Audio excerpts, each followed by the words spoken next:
Conversa de Classe, apresentado por Maíra Tangerino. Aqui, mentes únicas se encontram em conversas plurais. Sintonize-se para mergulhar em uma jornada única de aprendizado e descoberta. Olá, pessoal! Boas-vindas a mais uma edição do Conversa de Classe. E hoje nós temos um convidado aqui muito especial, um educador que foi necessário conviver com ele, gente, de verdade, um dia para já ficar admirando de vez, né? Admirando o trabalho, admirando a pessoa que ele é. E ele vai falar um pouquinho da importância da identidade na construção educacional.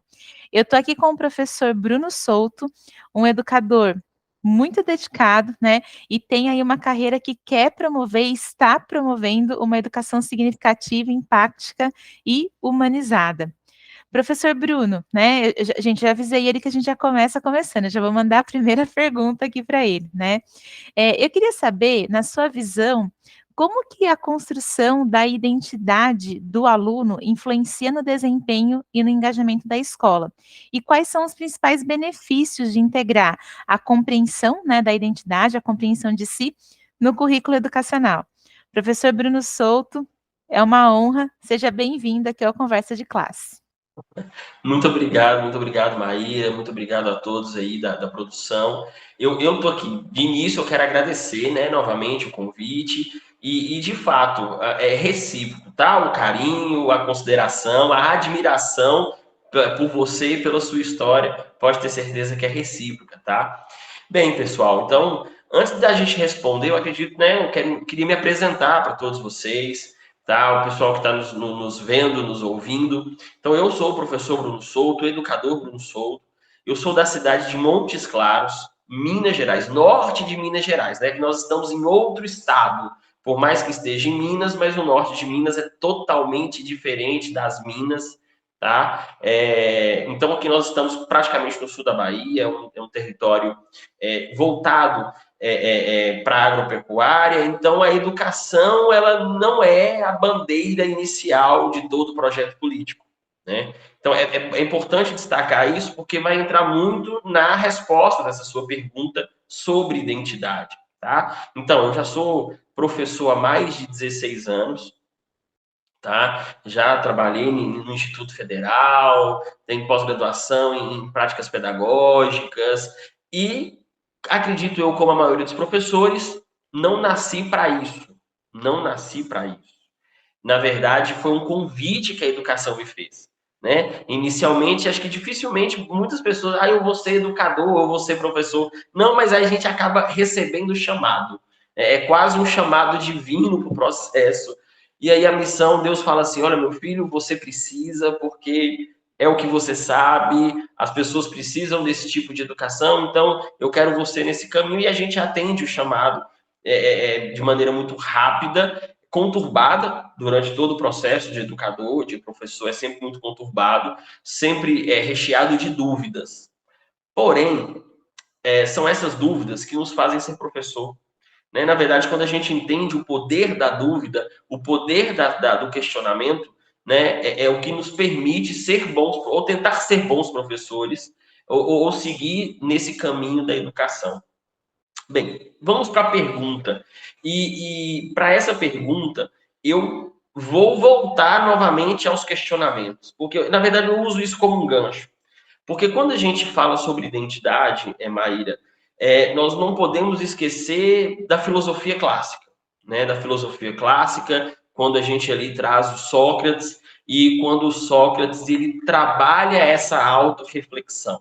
Né? Quando ele diz que só sei que nada sei, já é o princípio, esse questionamento já essa afirmação, na verdade, é o princípio de outros questionamentos que nos faz olhar para nós, né? Então, quando a gente entende um pouquinho sobre essa antropologia filosófica do olhar para nós mesmos, nós entendemos da importância dessa identidade ou dessa busca pela nossa identidade como algo promissor e algo importantíssimo para a nossa vida pessoal, a nossa vida profissional, a nossa vida, seja como filho, como pai, como irmão, como amigo, como cidadão, sabe? Então, veja, a partir do momento que você entende essa importância da identidade ou de se conhecer, e as pessoas precisam entender que não são duas coisas diferentes. Identidade e se conhecer é a mesma coisa, tá? É a mesma coisa. Porque quando nós nos conhecemos, nós sabemos o que nós queremos, o que nós não queremos, onde nós queremos chegar, qual é o nosso desejo. E aí, quando a gente volta isso para a educação, Maíra, a gente percebe que ela tem essa busca pela essa autorreflexão, por essa identidade, tem sido algo bem vago na educação, sabe? É uma coisa que tem sido comentado, tem pouquíssimo tempo, a questão, sabe, eu vou dar um exemplo aqui do projeto de vida, sabe aquela disciplina projeto de vida? E essa disciplina dos projetos de vida que vem ali nesse novo ensino médio, nessa nova pegada. Então, para nós, educadores, é uma coisa que a necessidade, ela é antiga, porque nós estamos aqui há mais de 10 anos, a minha mãe foi professora, ela é sempre o mesmo discurso, ou seja, é como se a educação nossa tivesse os mesmos problemas de 30, 40, 50 anos atrás, e agora que a gente está começando a visualizar essa solução, essa busca, essa necessidade pelo autoconhecimento, essa necessidade pela identidade, essa necessidade pela empatia, essa necessidade pela saúde mental, pela humanização da pessoa, sabe? E tudo isso faz parte da busca pela identidade, sabe? Então, quando nós temos ali um período pós-pandêmico e que fica escancarado para a educação, o problema que a educação tem enfrentado, a gente percebe a necessidade que era de ter colocado isso há muitos anos atrás, sabe? De já ter implementado isso no projeto educacional, tanto nas empresas, nas escolas privadas, quanto nas escolas públicas. Isso ser uma política pública, cara. Sabe, isso ser uma ideia, um mecanismo, uma ferramenta, um instrumento que vem de cima para baixo, porque é necessário. Sabe, a gente percebe ali o tanto de alunos que eles estão passando por problemas dentro de casa. As famílias não estão tão estruturadas quanto antigamente, né? A pandemia nos colocou numa situação de, vamos lá, quantos abraços você deu hoje? Uma coisa que a gente fazia praticamente várias vezes durante o dia, abraçava, cumprimentava o outro, abraçava ou meu irmão, ou meu amigo, ou vem cá. Não, cara, aí é por causa da pandemia, já fica uma coisa assim, aperto de mão e olhe lá. Fora outras perspectivas, assim, dentro da educação, porra, talvez eu não possa ali abraçar talvez um aluno, porque eu não sei como é que vai ser aos olhos dos outros. Então, sabe essa questão de sinergia, de contato humano, as relações sociais, elas têm se perdido, sabe? E o fato das relações sociais terem se perdido vai entrar numa questão identitária. Não tem jeito, sabe? Não tem jeito. Então, dentro dessa sua pergunta, para a gente finalizar, porque a gente tem outras a serem feitas, mas eu quero que você que está nos assistindo, eu quero que você entenda que a busca pela identidade não tem que também ser só da escola. A busca da identidade não tem que ser só da família. A busca da identidade, ela parte principalmente, primeiramente, de nós mesmos. E é onde é que a gente volta no próprio Sócrates. Nós temos capacidade de, por nós mesmos, chegarmos em respostas. Perguntas e respostas. O que nos move são perguntas, gente. E a primeira pergunta que a gente faz, e que às vezes as pessoas acham que é fácil responder, é: quem é você? Sabe? Para todo mundo que você fala, quem é você? A pessoa assim, não, essa é fácil de responder. Então quem é você? Aí a primeira opção é: não, eu sou Maíra. Então, peraí, você se identifica só pelo nome? Então quer dizer que se tiver outra Maíra no grupo, vocês são as mesmas pessoas? Não, então identidade não é só o nome. Identidade é o quê? Identidade é o seu passado, identidade é a sua família, identidade... Tem um estudioso, Maíra, que ele fala, se eu não me engano, Ciampa, tá? Ciampa, ele é brasileiro, ele fala que a identidade nossa é uma metamorfose, né? É como se fosse uma borboleta. A borboleta, ela é uma lagarta feia, horrorosa, sabe? É aquela lagarta que sofre bullying na floresta. Todos os animais descartam a lagarta por ela ser feia. Só que só a lagarta sabe que depois que ela entrar no casulo, ou seja, é que ela se isolar, ela sabe do potencial dela, porque aquela lagarta vai se transformar numa borboleta.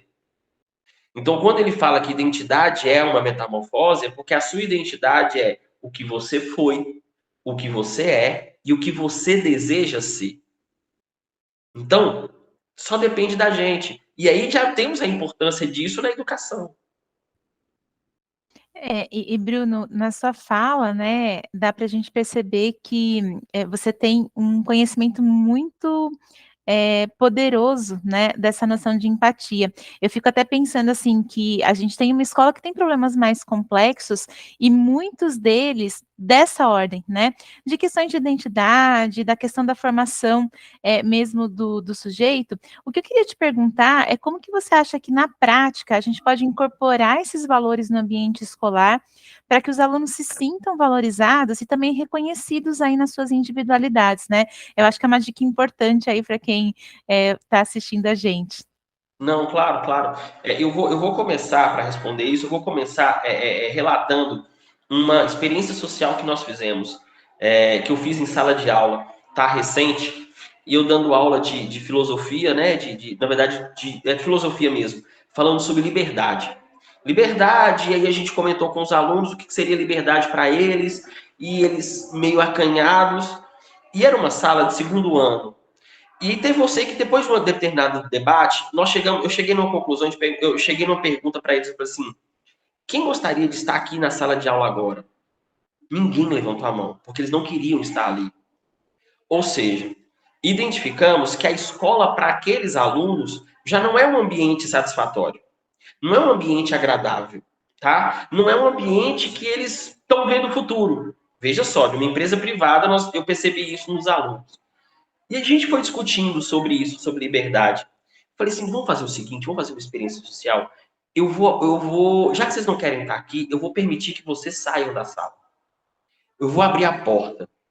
Saia, vamos sair gritando, vamos lá pro pátio, vamos sair correndo. Vocês querem fazer isso? Aí os meninos, assim, metade falaram assim, não, eu quero. Sabe aquela agitação aqui de sair fora da caixa? E os meninos, assim, peraí, eu nunca tive uma aula dessa, eu preciso disso. Vamos sair? Aí os meninos falaram assim, professor, mas você precisa ir com a gente. Ou seja, eles viam em mim aquela pessoa que deveria guiá-los. Aí eu falei assim, mas peraí, eu já abri a porta para vocês. Eu já tô dando a liberdade para vocês. Ô, Maíra, deixa eu te falar. Na hora que eu abri a porta, eu terminei a frase, teve uma menina que saiu correndo e pulando. E a gente ficou assim, cara, aquilo foi sensacional. Aquilo foi fantástico, porque... E era uma menina que pouco participa da aula. Mas na primeira oportunidade, ela simplesmente saiu da sala pulando e gritando e foi para o pátio. E aí todos os alunos foram. Todos os alunos foram. Então, assim, o que acontece? A escola, e aí, na verdade, a educação, tá? E eu vou tentar trazer aqui uma citação de José Pacheco, que eu acho maravilhoso, assim, que eu sou fã de Caterina. Ele sempre diz que o aluno está no século XXI, que o professor está no século XX, que a escola está no século XIX e a educação está no século XVIII. Tá? Isso porque é um português e ele consegue analisar muito bem a educação brasileira. Quando a gente se depara com essa citação, é onde eu vou chegar na sua resposta. A educação ela precisa ser repensada em todos os cenários e em todas as etapas, desde o infantil para o Fundamental 1, Fundamental 2 e ensino médio. Por quê? Porque essa educação do século XVIII tem gerado profissionais com problemas. Seja com problemas da própria profissão, que são pessoas ali que talvez não tenham o hábito de ler, não tenham o hábito de pesquisar, ou seja, não vão ser bons profissionais. E, principalmente, a educação tem gerado pessoas ruins. E eu falo pessoas ruins em todos os sentidos, pessoal, em todos os sentidos. Pessoas ruins que não tem o sentimento de empatia, que não consegue olhar para o lado do outro, que não consegue ver a necessidade do outro, ou que está ali no trabalho só por causa de dinheiro. Então, nós temos gerado pessoas assim, tá? Então, o que a escola precisaria de visualizar? Que o ensino médio, ele, infelizmente, ele está ultrapassado. Que um projeto de vida, ele não tem que ser uma disciplina de um horário na semana. Porque senão ele se torna uma disciplina como outra qualquer, em que os meninos vão achar fadonho, chato, repetitivo. Porque a gente está colocando ali aqueles meninos num determinado limite, nós estamos limitando aqueles meninos e ensinando projeto de vida. Não posso. É assim, como é que eu vou ensinar empatia? Eu preciso ensinar empatia em todas as disciplinas. Eu preciso ensinar a humanização em todas as matérias, em todos os momentos da escola. Não pode ser um projeto que vai valer um ponto. Cara, isso não tem que ser dessa maneira, sabe? Isso não tem que ser implementado como uma regra, forçar o menino a fazer tal coisa para ganhar um ponto. Então precisa começar lá do infantil, passando para o Fundamental 1, passando para o Fundamental 2, chegando no ensino médio, e a gente esqueceu um pouco que o ensino médio tem que ser voltado apenas para os vestibulares. Nós não podemos fazer isso. Os meninos não são só números. Não é aquela nota. Por mais que o Enem, que é a prova nacional, ela determina isso, mas a escola ela precisa modificar esse cenário.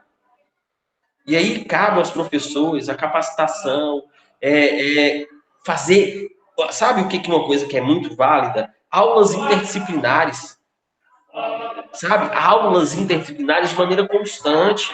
O Enem cobra isso e a escola não é assim. Sabe?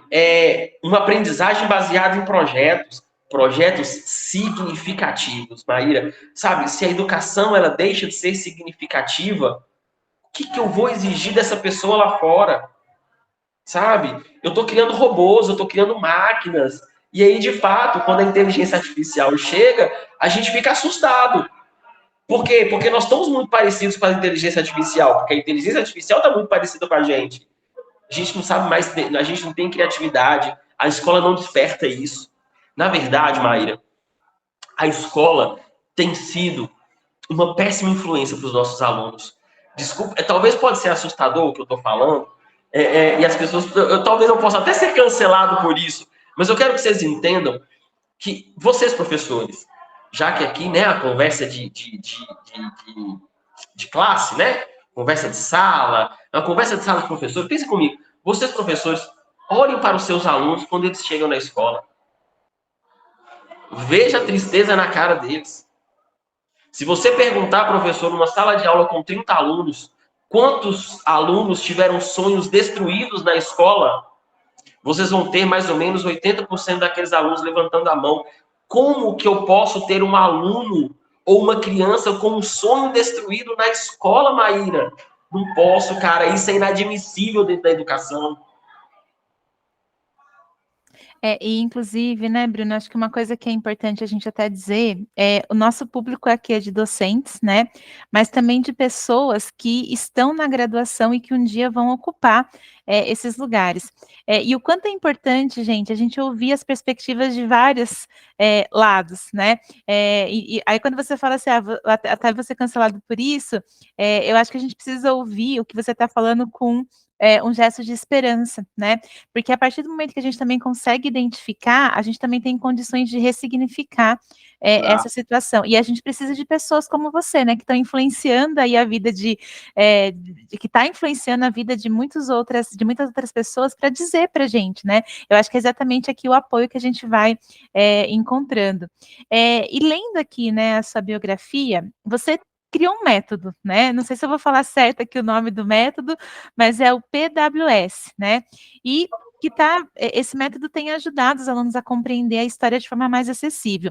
Eu queria saber se você pode explicar um pouquinho, né, do método para a gente, e eu queria também que você dissesse como é que esse método ajuda aí os estudantes a terem uma construção da identidade de forma mais consciente e mais crítica. Olha só, vamos lá.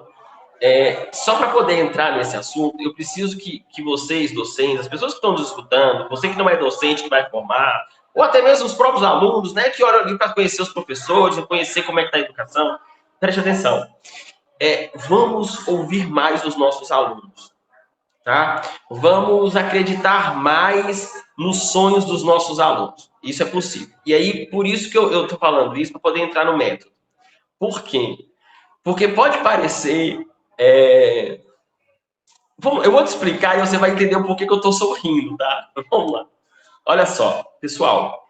Boa parte dos professores, e isso a gente pode ver em vários artigos, boa parte dos professores teve a opção da educação, da docência, como uma segunda opção.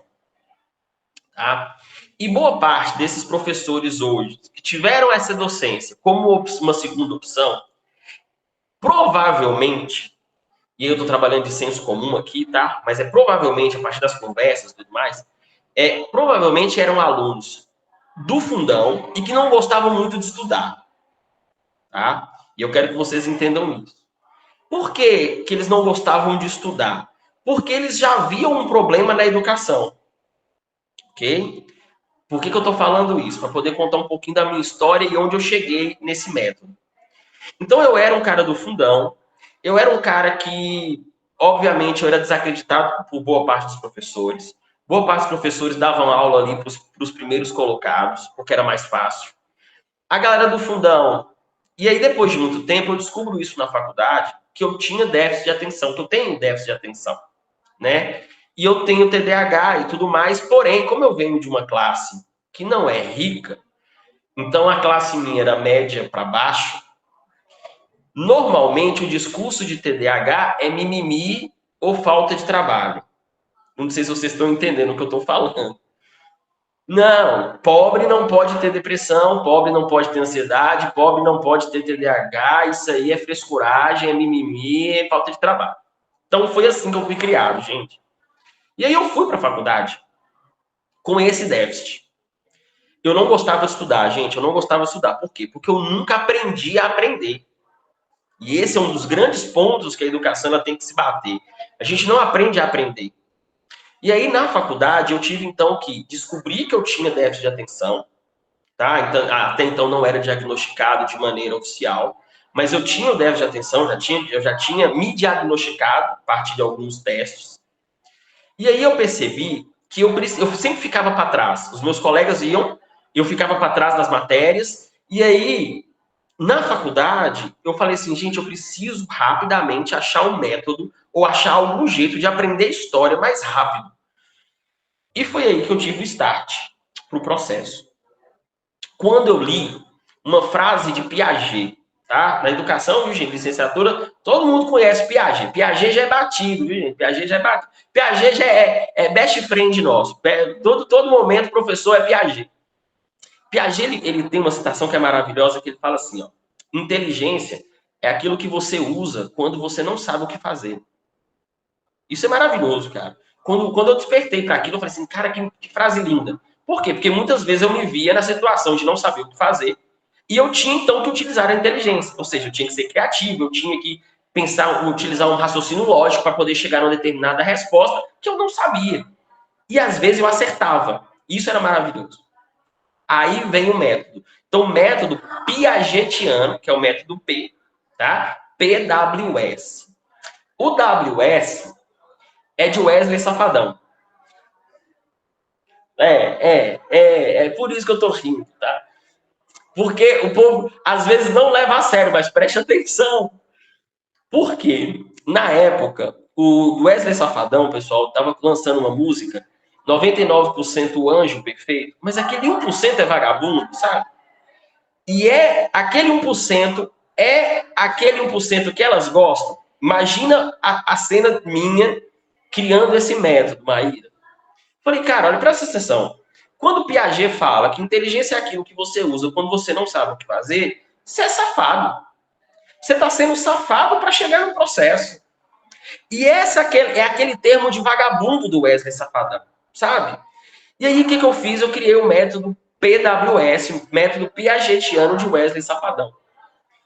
eu criei, dentro da história, e eu já como professor, eu tinha que criar mecanismos para mostrar para os meus alunos que a história poderia ser lógica. Porque quando você entende uma lógica no processo, você entende mais rápido, você entende mais fácil. Porque se a gente deixa a história solta, sabe? A história é solta, a história é subjetiva. Cara, isso dá problema demais, porque cada cabeça é de um jeito. Então eu tinha que, primeiramente para mim, viu, gente? Todo professor é professor para ele mesmo, ok? Então eu tinha que aprender história rápido para poder alcançar os meus colegas e automaticamente eu percebi que aquilo poderia ser transmitido para os meus alunos de maneira muito fácil. Então eu acabei criando ali em torno de 40 ou 50, 45, 46 regras para aprender história mais rápido. É sério, é sério. Então eu criei dentro do método eu criei várias técnicas, são 46 técnicas para poder aprender a história, pelo menos a história básica, gente. Sem a história básica, Maíra, eu chego em sala de aula e eu tenho alunos do ensino médio que não sabe, por exemplo, me falar em que ano foi a independência do Brasil.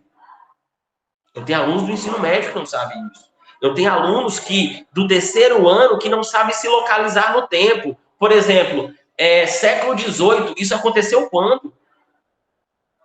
Eles não sabem que século XVIII é de qual ano até qual ano. Eles não sabem se localizar no tempo. Então, se ele não se localiza no tempo, vai ficar difícil de aprender história. Tá? E aí, dentro desse método, e aí entra identidade. Por quê? Porque dentro do método piagetiano de Wesley Safadão, você precisa entender que você, Maíra, eu, Bruno, e todos os outros que estamos assistindo, todos nós somos agentes históricos. Ou seja, nós fazemos a história. Então, veja, o menino talvez não gosta de história porque história dá sono, porque ele está vendo lá uma história da Alemanha, da França, do século XVIII. É distante para ele, porque ele acha que história é só isso. E quando ele começa a entender um conceito fácil de Mark Bloch, que história é a ciência que estuda a ação do homem no tempo. Ora, eu sou um homem, eu sou um ser humano, eu vou agir no tempo, eu faço história. Então, se o menino entende que ele faz história, a história começa a fazer sentido, entende? E aí começa a fazer sentido, começa a ter significância, ou seja, começa a ter uma certa lógica. Por quê? Porque o que tinha em Roma Antiga e tem agora nessa live? Pessoas. Pessoas talvez com as mesmas vontades, pessoas com os mesmos desejos. Pessoas. Então, esse método eu vou tentar trazer técnicas para mostrar para esse menino que história é fácil, é simples, porque ele vive isso, gente. Ele é um agente histórico, ele é um agente transformador da história. A diferença da história dele para Napoleão é que as consequências de Napoleão realmente é uma consequência global. A dele ainda não é. Olha que diferença faz. Esse menino ainda não está nos livros de história, mas ele pode estar. Então ele entende. Aí os métodos piagetianos de Wesley Safadão entra nisso. Entra no conhecimento básico do tempo, entra na técnica da montanha russa. Eu criei também a técnica da montanha russa para poder mostrar a história, porque a história ela sobe e desce o tempo inteiro.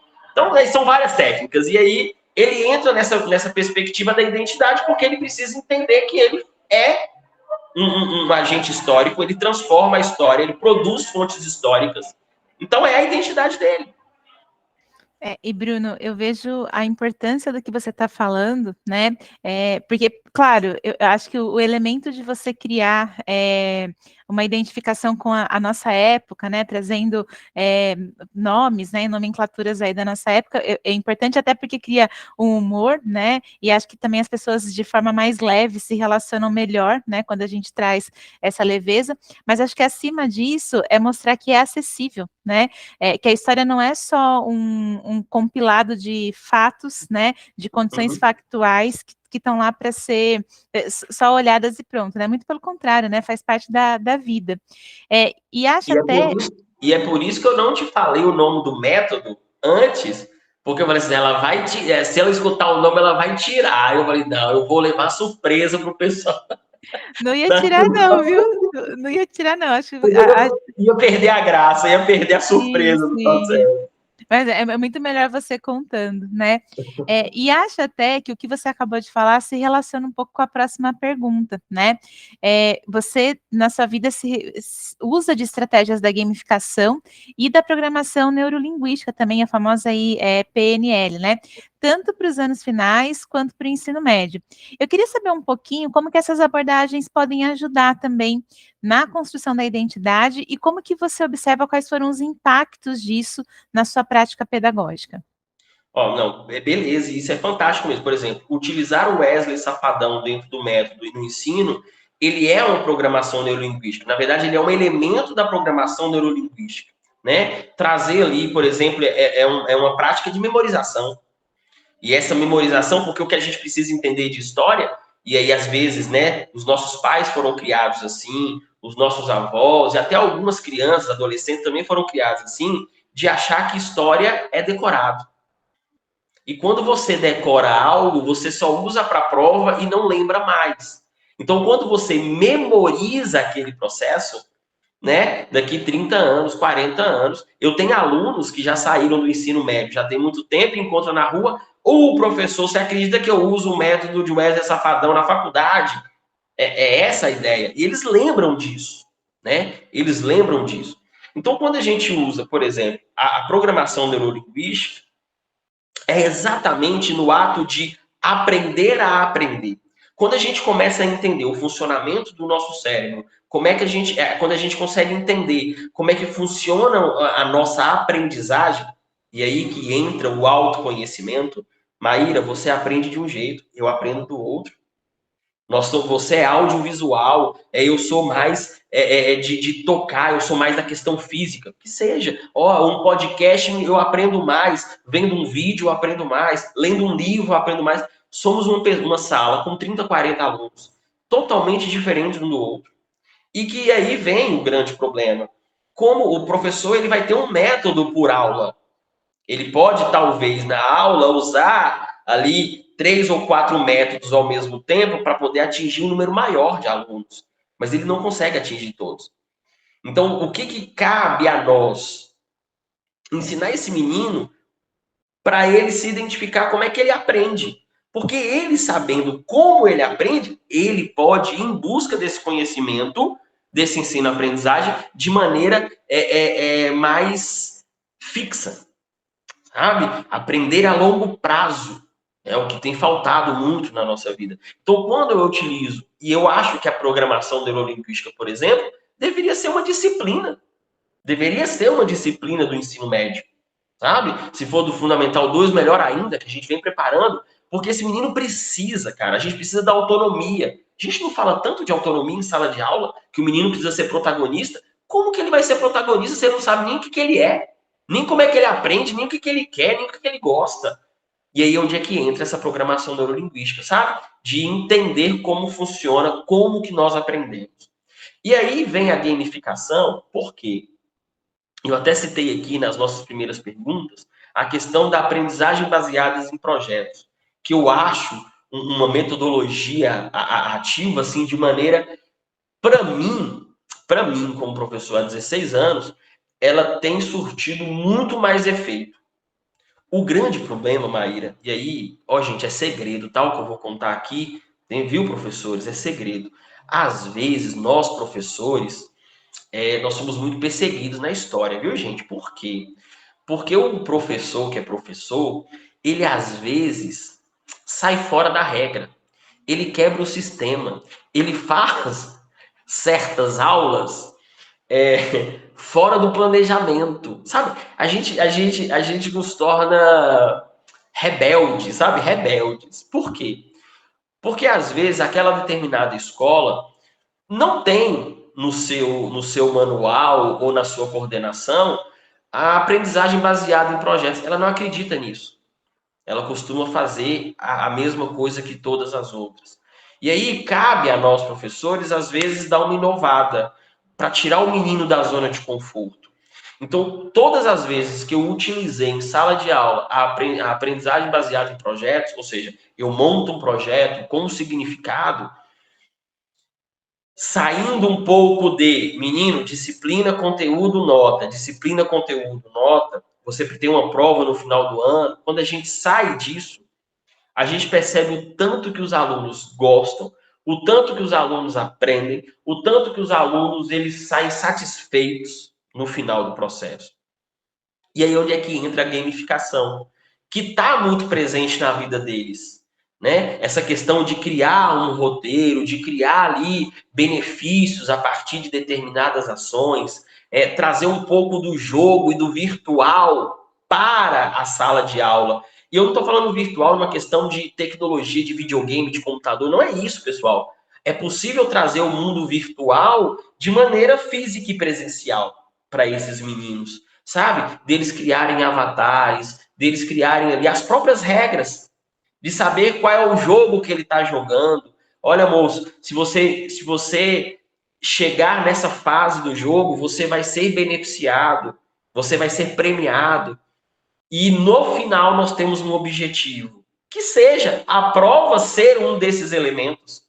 A prova não pode ser o único objetivo. Temos outros. Aí eu já vi aqui, por exemplo, Maíra, um aluno que veio de uma zona rural, dentro desses projetos, ele que não tinha conhecimento de computador, e foi permitido, né, era aberto para que os alunos utilizassem qualquer tipo de recurso. E ele criou, ele mais outros alunos, eles criaram um jogo de tabuleiro no PowerPoint, onde você via o dado fazendo movimento. No PowerPoint, cara. Eu olhei para aquilo e falei assim, quando ele me apresentou o jogo, e eles fizeram uma plataforma, um tabuleiro, com as pecinhas em movimento, com perguntas de história, aquilo aí foi sensacional. E aí eu pergunto para o menino, qual programa você usou? Ele, PowerPoint. Eu falei, cara, isso deu muito trabalho. Ele deu mesmo, professor. Mas eu aprendi tudo na internet, porque eu não sabia usar computador, porque eu vim da roça. Cara, aquilo ali foi extremamente impactante para mim. Porque o menino saiu da zona de conforto. Ele utilizou uma ferramenta que normalmente a gente não usa na escola. Ele teve que aprender por conta própria, então já deu uma certa autonomia para ele. E ele fez um jogo maravilhoso. Eu vou tentar até disponibilizar esse jogo no Drive para você. Você coloca lá na descrição. Os outros professores eles podem ter acesso a isso. Então, assim, é a gamificação. Os meninos criaram o jogo, criaram o método, criaram as regras, implementamos a disciplina e o conteúdo dentro daquilo. E tudo isso entra dentro da programação neurolinguística, sabe? É assim, é surreal quando você vê o resultado acontecendo. E Bruno, para a gente finalizar, não que a gente deixou a melhor parte para o final, não é isso, né? Mas eu acho que o que mais impactou na nossa primeira conversa foi você ter relatado um projeto que você criou, né? O projeto Leitura de Mundo, e que oferece aí pré-vestibular gratuito e acompanhamento psicológico também para jovens que estão em situação de vulnerabilidade. Eu queria que você falasse um pouquinho sobre esse projeto, né, e que você contasse um pouquinho como que a valorização da identidade desses alunos acabou impactando aí no desenvolvimento tanto acadêmico quanto pessoal deles. Vamos lá. O projeto Leitura de Mundo, ele vem pós-pandemia, sabe? Por quê? Porque nós que estamos na educação, nós percebemos, né, já era muito desigual. Com a pandemia, a educação ela ficou assim escancarada essa desigualdade, porque os alunos que de escola privada que tinha ali recurso foi legal, assim foram aos trancos e barrancos também, porém eles foram. E a galera que não tinha, né, esses jovens e adultos de escola pública e em situação de vulnerabilidade, ficaram à mercê da sociedade. Eles ficaram na questão de, olha, a educação não é para mim, eu preciso trabalhar. E não tem trabalho, porque a pandemia houve uma taxa de desemprego considerável. Então, ficaram ali perdidos nesse cenário. Então, quando nós criamos o projeto Leitura de Mundo, era para oferecer de maneira gratuita para esses alunos, esses jovens e adultos de escola pública em situação de vulnerabilidade, uma oportunidade de centrar nos estudos, de ofertar uma educação de qualidade, responsável, empática, humanizada, tudo aquilo que você já disse no início, mas principalmente de qualidade, para que essa distância ela fosse diminuída. E aí o que nós tivemos? No primeiro ano do projeto, nós tivemos 30 alunos. Dos 30 alunos do terceiro ano, nós aprovamos 22 alunos. Ou seja, nós conseguimos colocar 22 alunos, e desculpa que às vezes eu me emociono porque é muito, muito forte. Nós colocamos 22 alunos em universidades públicas e federais do Brasil. Bem, foi um sucesso, mas era de maneira muito amadora. Todos os professores já eram, e é meio que uma exigência do nosso projeto, ter professores já formados e já de uma longa trajetória para ofertar para esses meninos já os atalhos da educação. Então, aí no segundo ano, por causa da nossa aprovação, nós tivemos 76 inscritos. E aí nós já tivemos alunos do terceiro e do segundo ano. E ali nós tivemos aprovação de 36 alunos. Então, continuamos dentro do processo de maneira muito amadora. No ano passado, nós saímos de 76 alunos e fomos para 120 alunos. A gente montou o ensino médio. Com jovens e adultos nessa situação. E aí nós tivemos alunos do primeiro, segundo e terceiro ano. A turma do terceiro ano, nós tínhamos 38 alunos e continuamos na mesma pegada da aprovação. Nós aprovamos ali 25 ou 26. Então, a taxa de aprovação nossa é muito grande, tá? E aí, esse ano, eu fico muito feliz, porque a gente saiu de 120, Maíra, e fomos para 265 alunos. Hoje nós temos alunos do nono ano que já está no projeto. E aí a gente ampliou, porque a gente está na cidade de Francisco Sá, que é interior do norte de Minas, e aí nós estamos nos distritos. Então nós temos ali uma zona rural, nós já temos alunos daquele momento, nós vamos para lá também. Então a gente já aumentou o número de alunos e a gente oferta, né, automaticamente um acompanhamento psicológico, por quê? Porque a saúde mental, ela é uma das grandes bandeiras nossas, e minha como educador, porque esses meninos, eles precisam ser abraçados, eles precisam ser ouvidos, porque a saúde mental, ela tá assim. Então, antes da gente ofertar uma matemática, uma história, uma geografia, a gente precisa cuidar da saúde mental desses meninos, né? Então, a gente oferece ali um acompanhamento psicológico, psicopedagógico e, principalmente agora, orientação profissional. Porque a gente conversa com os alunos e a gente precisa entender a identidade deles, né? Porque talvez aquele aluno, ele identifica que não é na academia que ele vai ter sucesso. E essa geração, ela tem essa facilidade. Não é igual a nossa, Maíra. Desculpa, mas eu não sei sua idade, mas eu sei que você é de uma geração que, pra gente, a educação era a única porta de saída da vida nossa e a única porta de entrada para um futuro melhor. E hoje esses meninos não precisam disso, de estar fazendo uma faculdade, um diploma. Então a gente tem uma orientação profissional para introduzir esses meninos. Assim, vem cá, menino, vamos fazer uma avaliação? Vamos primeiro aprender a aprender, vamos aprender a se conhecer, para saber o que você quer. Porque talvez o que você deseja, você não precisa passar por esse processo. A gente pode ali fazer um curso técnico, por exemplo, que também tem um mercado muito bom. Você pode fazer ali um sequencial. E você já está empregado, se você quer isso, se você é esse tipo de pessoa.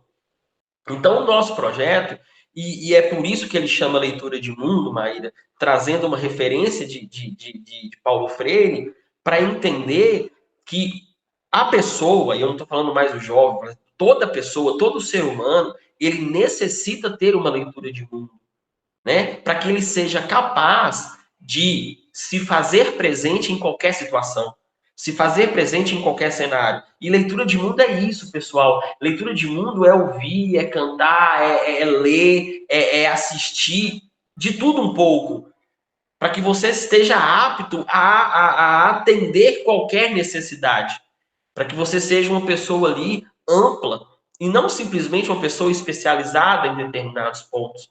Você precisa da leitura de mundo. Você precisa de ter essa leitura de mundo para ser uma pessoa mais humanizada, de ser uma pessoa mais empática, porque talvez a sua realidade não é a mesma daquela pessoa da zona rural, que pega um cavalo. Preste atenção, nós temos alunos que chegam de cavalo no nosso projeto. Nós temos alunos que não sabem o que é uma plataforma de ensino. Nós temos alunos que não sabem, por exemplo, vamos pegar simples, tem alunos da periferia que nunca foram no centro da cidade, sabe? E agora nós estamos começando o nosso projeto, e eu também fico muito feliz com isso, porque aqui na nossa região nós temos a Unimontes, que é a Universidade Estadual de Montes Claros. E essa universidade estadual agora está com um edital para um edital mais 60. Ou seja, eles estão abrindo as portas para as pessoas com mais de 60 anos. E agora, no projeto, a partir da semana que vem, nós estamos com uma turma de pais e mães. Que nós vamos ali orientar para entrar na faculdade, sim, mas também nós vamos oferecer para eles educação financeira. Nós vamos oferecer ali para eles um acompanhamento junto com os filhos, sabe? Um acompanhamento familiar. Nós vamos ter um psicólogo para orientá-los, um nutricionista. Então, nós estamos entendendo que nós precisamos cuidar da família, nós precisamos cuidar da criança, porque não adianta nada, o menino não vai aprender se ele está com fome, gente. Sabe? Então a gente precisa primeiro cuidar da alimentação dessa criança. O menino não vai aprender matemática se ele está passando por um problema na família, porque, sei lá, deu goteira a casa, ou não tem uma estrutura familiar adequada, não tem uma casa adequada, não tem um ambiente para ele estudar. Então a gente tenta fazer essa leitura de mundo, sabe? E as pessoas precisam disso. E esse é o nosso projeto. Então a identidade ele precisa saber quem ele é, para saber se ele quer sair daquela vida e para sair daquela vida, qual o caminho que ele quer seguir. Ele quer fazer uma faculdade? Vamos lá, cara. Nós estamos colocando pessoas ali que talvez a primeira pessoa da família de toda uma geração entrar na faculdade. Ah, não, professor, a faculdade não é para mim. Então vamos lá, cara. Vamos despertar o empreendedorismo em você. Vamos despertar a criatividade em você. Vamos aqui para o lado profissional. Você quer ir para a fábrica? Você identificou que você quer isso? Vamos para a fábrica, vamos treinar para isso. E a gente faz todo esse processo para oferecer para essas pessoas uma oportunidade de vida, sabe? Melhor do que talvez a que eu tive, da que você teve, ou a melhor do que a que ele já teve. E é isso que é importante, né? A gente entender o cenário de cada um nisso. Bruno, professor Bruno, né? Muito obrigada pela entrevista maravilhosa, né? Eu acho que você está deixando um legado, né? Você está deixando um fóssil digital aqui para inspirar. Eu acho que não só as pessoas que estão assistindo a gente, mas acho que para inspirar as pessoas para sempre, né? Porque o que você traz aí na sua fala não vale só para hoje, acho que vale para sempre. Eu te agradeço mais uma vez pela generosidade, por compartilhar com a gente todo o seu conhecimento.